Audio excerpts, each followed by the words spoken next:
komentar-komentar di sosmed berikut ini. Kalau misalnya saya berhenti di usia 40 tahun dan ingin membuka usaha, terus saya harus menunggu usia 56 tahun baru bisa mencairkan JHT. Sama dengan pertanyaan tadi. Berikutnya, dari Kavi Kustik, logikanya jangan dibolak-balik. Banyak perusahaan bandel, justru JHT itu nolong banget karena lebih banyak perusahaan yang nggak mau ngasih yang disebut skema perlindungan. Emangnya negara mau bantu? Kemudian dari Adon, Min, rekan saya di PHK umur 40 tahun. Cairin BPJS TK buat modal buka warung kecil. Alhamdulillah, sekarang lancar. Bayangkan kalau aturan ini berlaku harus nunggu 16 tahun buat cairin BPJS. Lalu dari mana biaya hidup anak dan istrinya? Cari kerja sudah tidak bisa karena udah kepala 4. Untuk saya kepala 3. Oke? Saya kerja dari 7 Desember 2017 sampai 2021. Nggak ada sepeser pun uang pesangon lagi dari perusahaan. Padahal saya karyawan tetap. Alhamdulillah juga JHT saya sudah cair tahun lalu. Dan saya masih belum bekerja lagi sampai sekarang. 1 tahun dia nganggur. Oke, Ibu Basani. Ini banyak contoh-contoh. Ternyata setelah PHK nganggur selamanya. Nganggur selamanya, ya. Dan padahal uangnya masih ada di BPJS TK. Ini bagaimana, Bu? Jadi sebenarnya Pak, banyak kan program pemerintah. Sekarang ada kartu prakerja, ya kan, bagi orang yang PHK. Ada juga program itu. Jadi sebenarnya pemerintah sudah banyak memberikan perlindungan kepada pekerja kita. Yang saya katakan tadi, ada sejumlah uang yang sudah dia terima. Kalau dia PHK baik-baik kan dapat pesangon, ada penghargaan. Ya kan, ada hak seharusnya diterima. Tapi kan banyak yang tidak dapat pesangon, disuruh mengundurkan diri, PHK terselubung. Gimana itu? Tidak ada disuruh mengundurkan diri. Banyak, Bu. Banyak. Saya kan pengacara, Bu. Faktanya banyak. Itu kan nanti bisa dilihat, Pak. Ya kan? Jadi sebenarnya mengapa resign tidak mendapat pesangon penghargaan? Karena itu kan atas kemauan dia sendiri. Tidak ada PHK dari perusahaan. Tapi kenyataannya, Bu, semua orang tahu. Ada. 90% resign itu adalah PHK terselubung. Iya. Itu kenyataannya di masyarakat. Betul. Faktanya begitu. Faktanya. Karyawannya, majikannya sangat pintar disuruh mengundurkan diri. Justru itu kan, Pak. Ini saya mau tanggapi yang soal Ya, silakan, Pak. Subsidi pemerintah ya. Ya. Betul bahwa subsidi pemerintah banyak ya. Ada yang tadi misalnya subsidi upah. Saya kasih contoh. Ya.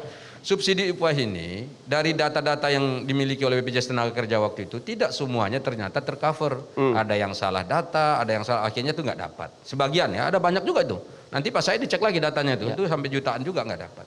Kemudian yang kedua, itu orang yang disubsidi upah tadi itu rata-rata kalau dia sudah PHK itu nggak dapat, malah justru yang disubsidi yang masih bekerja tercatat sebagai pesertanya BPJS Tenagakerja. Nah kalau misalnya model seperti itu, ini kan kebutuhannya untuk siapa? Ini kan kebutuhannya bagi mereka yang bermasalah tadi. Jadi bantuan dia setelah dia tidak mendapatkan pekerjaan. Dan ada lagi bantuan-bantuan lain misalnya kayak pelatihan kerja. Pelatihan kerja itu orang sekarang coba masuk ke situ saja susah. Banyak orang yang membutuhkan malah nggak dapat. Dan apalagi misalnya kalau kita lihat ini para pekerja ini jangan dilihat di Jakarta saja, jangan dilihat Surabaya. Teorinya indah gitu ya? Iya, lihat di daerah-daerah kecil sana yang katakan internetnya itu tidak secanggih yang ada di Jakarta. Mereka masuk ke situ aja agak susah. Saya tambahin begitu. sedikit. Jadi fakta yang di sosial media pendapat itulah fakta lapangan. Orang yang sudah bekerja bertahun-tahun, yang bisa diharapkan bertahan hidup, atau tadi ada yang modal usaha, karena dia kan orang kecil, kepala 4, kepala 3 aja udah susah cari kerja. Apalagi sistem outsourcing dan karyawan kontrak begitu kuat, sehingga yang dicari usia kepala 2. Nah kepala 3, kepala 4 ini lebih akhirnya berpikir untuk wirausaha, atau mempertahankan hidupnya lah, untuk uang yang bisa diandalkan cuma JHT. BSU itu tadi terbatas dan sekarang udah stop. Kemudian kalau bicara kartu prakerja bagus nggak? Sangat bagus. Dan itu luar biasa. Tetapi itu kan untuk suasana normal. Di mana orang kalau dia ter-PHK, belajar dulu, pendidikan dulu, training dulu, uang saku paling 600.000. Cuma 3 bulan. JHT itu bukan itu jiwanya. JHT itu adalah buffer. Dia penyangga. Maka PP nomor 60 itu presiden jelas. Dia adalah penyangga agar orang bisa bertahan hidup, dan kalau dia di PHK pada usia 30-40 tahun yang disampaikan oleh kawan-kawan netizen tadi, dia bisa usaha bakso, usaha kuliner kecil-kecilan, bahkan melalui marketplace juga dia bisa usaha kecil-kecilan. Yang Anda alami kalau seorang karyawan misalnya level SMA di PHK, ya pada dasarnya nasibnya sudah 27 tahun saja, abang bisa lihat siapa yang melamar ke Gojek dan Grab. Itu adalah orang-orang yang usia produktif. 27 sampai usia 40. Itu menjelaskan bahwa ketika PHK, madesu lah tanda petik, masa depan suram. Apalagi sekarang suasananya tidak normal. Apa yang tadi dijelaskan, JKP misal. JKP itu Bang, ambil ya 25%, 3 bulan ketiga. Paling tinggi batas upahnya 5 juta. 25% berapa? 1.250.000. Rupiah untuk 3 bulan. Tadi kalau 5 tahun kerja JHT potongannya 250.000 loh, karena rata-rata 5 juta. Kali 5,7% itu kan sekitar 300.000. 300.000 kali 12 3,6 juta. Kali 5 tahun 17 juta. Dan itu uangnya dia. Uangnya dia. Pak Timbul. Ada pertanyaan soal trust issue di sini. Bapak kan pengamat BPJS. Katanya dana JHT ini di BPJS sudah sampai 500 triliun. Ada pertanyaan, jangan-jangan uang ini dipakai untuk proyek lain. Ada yang bahkan bertanya, jangan-jangan dipakai untuk membiayai proyek ibu kota yang baru. Apa kata Bapak? Jadi gini, Undang-Undang 40 tadi kan sudah men-setting bahwa jaminan hari tua dan jaminan pensiun untuk menjamin di masa tua, dan itu menurut saya baik ya. Jadi Permenaker itu sudah sesuai. Nah, jadi ketika dana itu dibayar oleh pengusaha 3,7% dan 2% dari pekerja, itu masuk ke akunnya dia di BPJS Tenaga demi hukum uangnya pekerja. Dan uang itu diperintahkan oleh undang-undang dan PP-PP-nya, PP 9955, diinvestasikan. Jadi per 31 Desember 2021 ada sekitar 372,2 triliun uang JHT saja. Dimasukkan kemana itu? Nah, ada 6 instrumen. Pertama yang lebih banyak obligasi negara. Ada 64% di sana. Ya, karena memang mengacu pada peraturan OJK nomor 1 tahun 2015. Semuanya indah gitu ya? Enggak, ini aturan. Ya, aturan. Duitnya ada. Minimal 50% dana kelolaan BPJS Tenagakerjaan itu ditaruh di obligasi negara, surat berharga. Nah, kedua, ditaruh di saham. Itu ada sekitar 14%. Dan itu membeli saham-saham LQ45 yang saham-saham unggulan. Nah, 2020 kemarin seluruh dana-dana ini BPJS Tenagakerjaan menghasilkan 32 triliun. Di 2021 nih yang saya dengar seluruh dana termasuk JHT itu menghasilkan 35 triliun. Bapak mengatakan bahwa memang uang hasil JHT itu dibisniskan bagus. Pertanyaannya adalah si Poltak di PHK umur 32. Misalnya JHT-nya 50 juta. Tapi menurut peraturan sekarang baru boleh ngambil 24 tahun lagi. 50 juta 24 tahun lagi. Makanya itu saya jelasin ini, Pak. Kan ada inflasi dan pengembangan usahanya. 2016 imbal hasilnya 7,19%. 2017 naik 7,83%. 2018 turun 6,26%. Itu kan BP. Taruh denger Bang, ya. Jadi 2018, 2019 6,08%, 2020 5,59%. Anggaplah 5% ya per tahun. Kalau abang si Poltak Hutapea itu punya 50 juta, diambil 5% setiap tahun, 2,5 juta kali 20 tahun, 50 juta. Uangnya di 20 tahun kemudian menjadi 100 juta. Dulu. Itu Bang, itu. Jadi dia tidak di bawah inflasi, dia di atas inflasi. Kalau uang si Poltak itu menurut hitungan terakhir 50 juta tahun 32. Bagaimana bisa nambah? Diinvestasikan Bang, diinvestasikan. Oke, sebentar. Enggak, itu aturannya. Sebentar Pak. Diinvestasikan kan, tapi kan itu BPJS, bukan kepada kantong si Poltak. Saya mau tanggap yang gimana ini. Pak Saleh gimana? Jadi ini yang diceritakan Bang Timbul ini lagi-lagi ini cerita indah, ya kan? Tapi bukan cerita indah ini. Kita bisa baca di koran. Inilah kelemahannya Bang Timbul. Katanya kalau Pak Said ngomong-ngomong begini, Bapak langsung bantah, saya mau bicara. Ini saya lagi mau bicara, Bapak langsung bantah. Ya Pak Saleh. Iya kan, bagaimana ceritanya? Kita kan juga mengawasi, ini kan tugas kita mengawasi dana BPJS. Jadi pertama ya, apa yang disampaikan oleh Pak Timbul tadi itu memang betul, ada investasi memang untuk surat berharga negara, benar. Nah, tetapi itu akhir periode BPJS yang lalu itu sampai dilaporin ke aparat penegak hukum. Karena ada temuan-temuan. Ya. Nah, jadi secara detail ya ada, pokoknya ada masalah lah di dalam laporan keuangan yang mereka di BPJS Kerja. Ya. Saya detailnya nggak ikut Bang Horman karena Ya. saya memang nggak ikut mendeteksi soal penggunaan dan penyalahgunaan keuangannya. Itu satu. Berarti kan ada masalah. Ya.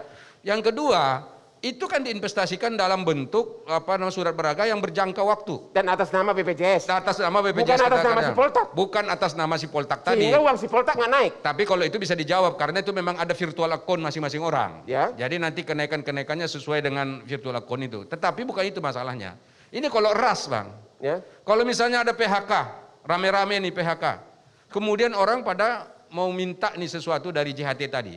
Kan nggak mungkin mereka tarik semua uang yang berjangka Karena ini. sudah diinvestasikan. Karena berjangka. Ya. Jadi jangan-jangan sebentar Bang Timbul, saya lihat udah mau pegang sesuatu. Ya. Jadi khawatirnya ini kan jangan sampai ada mispersepsi di kalangan masyarakat bahwa ini jangan-jangan ini JHT nggak boleh diambil untuk menghindari rush ini. Karena kemarin penarikan uang JHT itu besar. Pada saat mulai dari tahun 2020 awal pandemi, 2021 puncaknya saya kira, dan sampai sekarang masih ada penarikan itu. Jadi Anda menduga peraturan menteri ini bisa untuk jadi mencegah ini ras. supaya jangan diambil semua uangnya dan supaya tetap ini bisa ada di sana Oke, untuk kita akan investasi. jawab berikutnya. Karena memang dia diinvestasikan dalam waktu dan jangka tertentu. Kita istirahat dulu, kembali sesudah berikut ini. Tetap di Hot Room.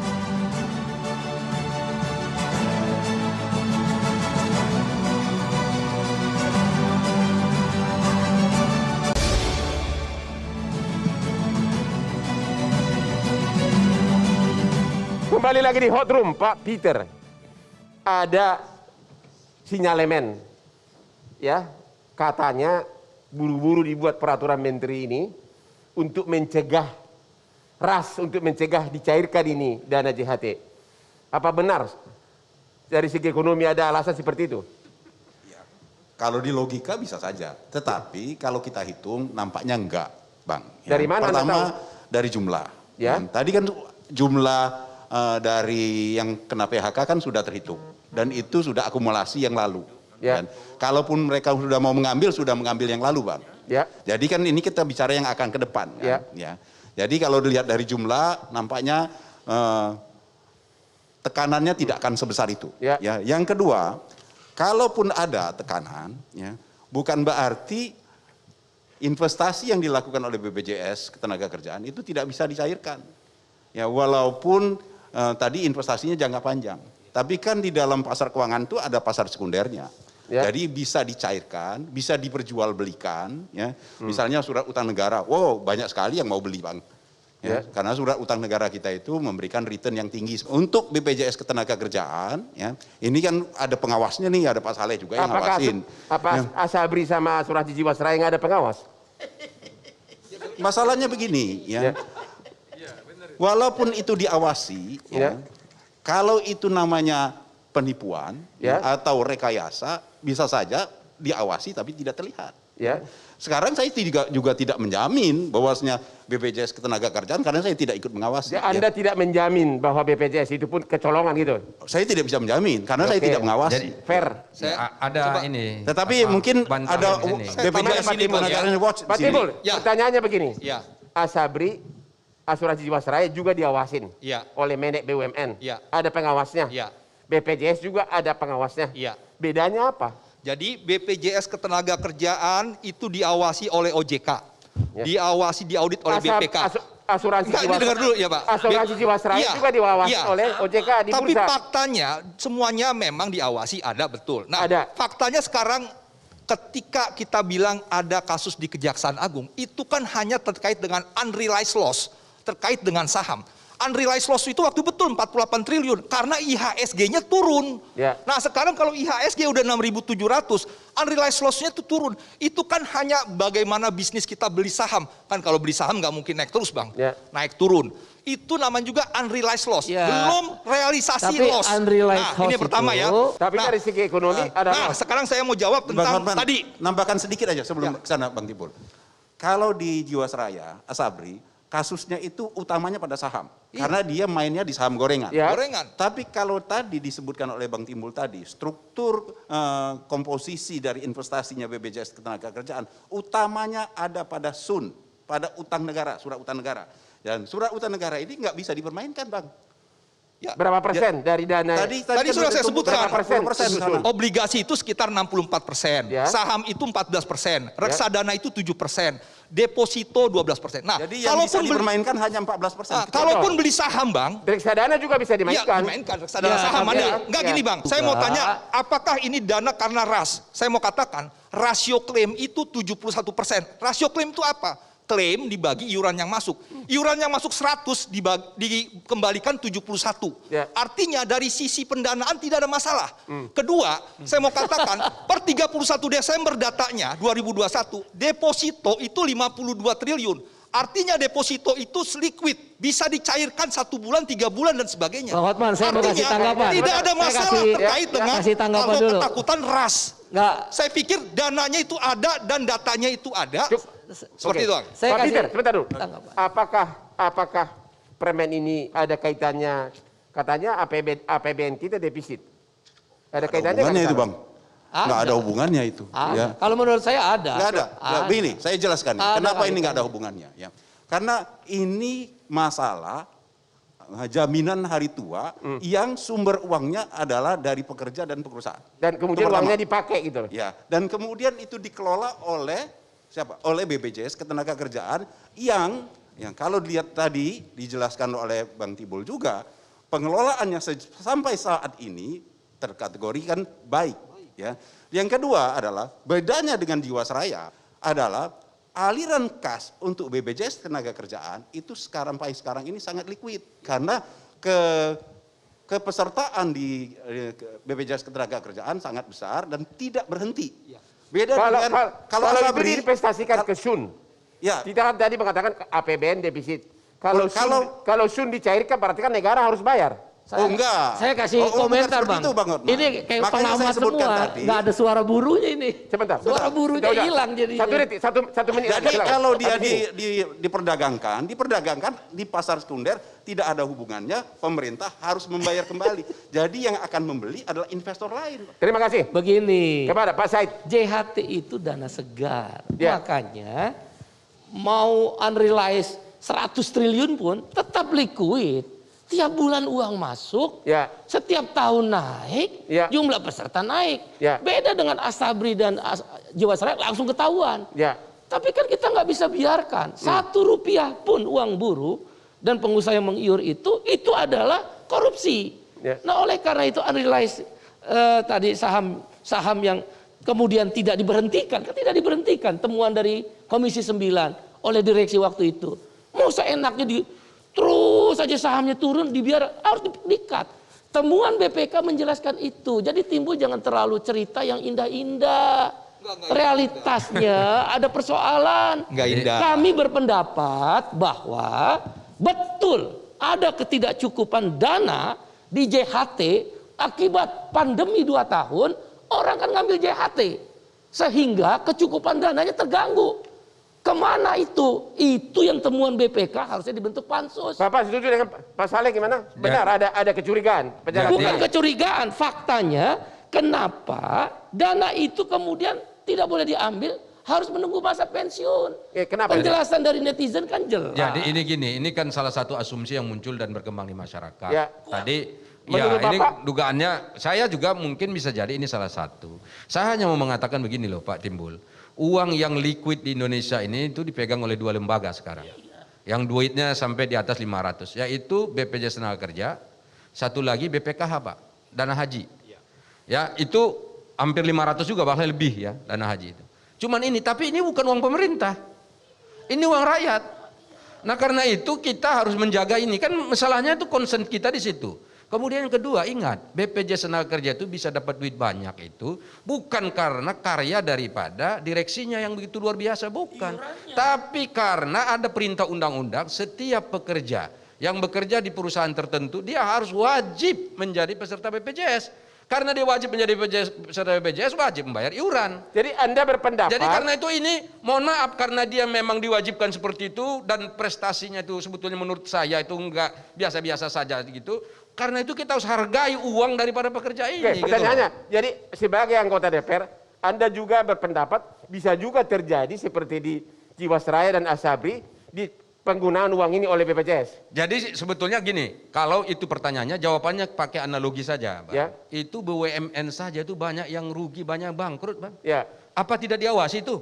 Benar. Diawasi, Komisi 6 yang ngawasi. Kalau menurut bisa saya, juga habis gitu loh. Saya betul bahwa di sini ada Dewas BPJS, ada DPR, ada OJK, yang sana juga sama. Kalau menurut saya, Bang Hotman, tapi tetap Kita bisa istirahat rugi. dulu, kita istirahat dulu setelah berikut ini. Pak Timbul, Anda sangat membela BPJS. Tolong dalam kesimpulan saudara, kapan Anda ditunjuk sebagai pimpinan BPJS? Tidak untuk itu. Saya hanya mau mengatakan begini, kami mengamati jalannya jaminan sosial, bahwa memang filosofi kehadiran JHT dan JP untuk masa depan, supaya masyarakat tua kita tidak miskin. Dan itu penggunaan uang itu diatur oleh undang-undang, ya, walaupun itu uang buruh. Dan kemudian itu diinvestasikan, kami mengamati, dan dalam setiap tahun, setiap akhir bulan Juli itu ya, maksimal Juli setiap tahun, yang sebelumnya itu dipublikasi di 2 media massa. Kita bisa baca laporan keuangannya, berapa asetnya, berapa kewajiban klaimnya dan sebagainya. Itu sangat clear. Dan saya kira memang bahwa saatnya kita terus dorong bagaimana jaminan kehilangan pekerjaan yang memberikan manfaat uang tunai, pendidikan, pelatihan vokasional, dan informasi pasar kerja tersosialisasi. Jadi menurut kesimpulan Bapak, penggunaan uang oleh BPJS masih sangat indah. Masih sangat menurut ketentuan BPK, oke. Nanti kita akan, mudah-mudahan kita ketemu 5 tahun lagi di sini. Iya, nggak apa-apa. Pak Peter, silakan kesimpulannya. Terima kasih. Pak Saleh, apakah undang-undang tentang jaminan sosial tadi yang mengatakan tidak termasuk PHK untuk mencairkan JHT, mau dirubah nggak secepat mungkin? Bapak kan tidak setuju dengan permen ini. Ya, jadi saya kira ini undang-undang ini sebetulnya kan sudah berumur juga ya, sudah Nomor 40 ya, nomor 40 ya. Jadi karena itu memang kalaupun mau kita merubah itu harus membaca secara kolektif, Bang. Karena ini undang-undang ini SJSN misalnya, dia bukan hanya bicara soal BPJS Tenagakerja, tapi ada di sana BPJS Kesehatan. Undang-undang BPJS itu sendiri juga bukan undang-undang tentang BPJS Tenagakerja saja, tetapi separuhnya adalah tentang BPJS Kesehatan. Jadi karena itu kalau pertanyaan itu di BPJS Kesehatan pun ada problem juga sebetulnya, termasuk misalnya kelas standar. Nah karena itu kalaupun kita mau membahas ini nanti tentu akan kita kaji lagi. Tapi intinya kalaupun kita mau merubah undang-undang apapun namanya yang berkenaan dengan hajat hidup rakyat, rakyatnya harus dilibatkan secara aktif. Apalagi yang berkenaan dengan buruh dan para pekerja. Karena buruh dan pekerja dimanapun di dunia ini itu sangat sensitif. Jadi pertanyaan kunci, apakah Bapak sebagai anggota DPR setuju Undang-Undang Nomor 40 dirubah agar PHK termasuk salah satu alasan pencairan jaminan hari tua? Yes or no? Yes. Terima kasih. Pak Said, silakan. Pertama, kesimpulannya sebagaimana suara buruh, suara netizen, cabut Permenaker nomor 2 tahun 2022. Yang kedua, tetap PP nomor 60 2015 yang menyatakan JHT boleh diambil pada saat PHK paling lambat 1 bulan dalam turunan Permenaker 19-nya adalah harus diberlakukan. Buruh akan melakukan apa kalau Buruh, tetap ditolak? Satu, akan meminta dan sudah kita berkirim surat pada Presiden. Menaker melawan Presiden, layak untuk diganti, dipertimbangkan. Siapa harus diganti? Menaker harus diganti karena dia melawan Presiden, bertahan ini. Karena permen ini bertentangan dengan PP nomor 60. Berarti dia menyalahkan Presiden. Terima kasih. Timbul lain menyalahkan Presiden, itu urusan Timbul. Tapi Menaker udah menyalahkan Presiden. Dan yang pasti JHT adalah tabungan sosial. Kondisi ekonomi kita belum begitu membaik. Terima kasih. Oleh karena itu harus dibayar saat dia di PHK. Terima kasih. Pak Ujang, Siap. tolong Anda kesimpulannya, kalau itu benar uang daripada si buruh, apakah memang berhak dia untuk mendapatkan segera uangnya itu? Ya, berhak untuk mendapatkan hak itu, Bang. Pertama kenapa? Itu kan hasil kerja keras dia.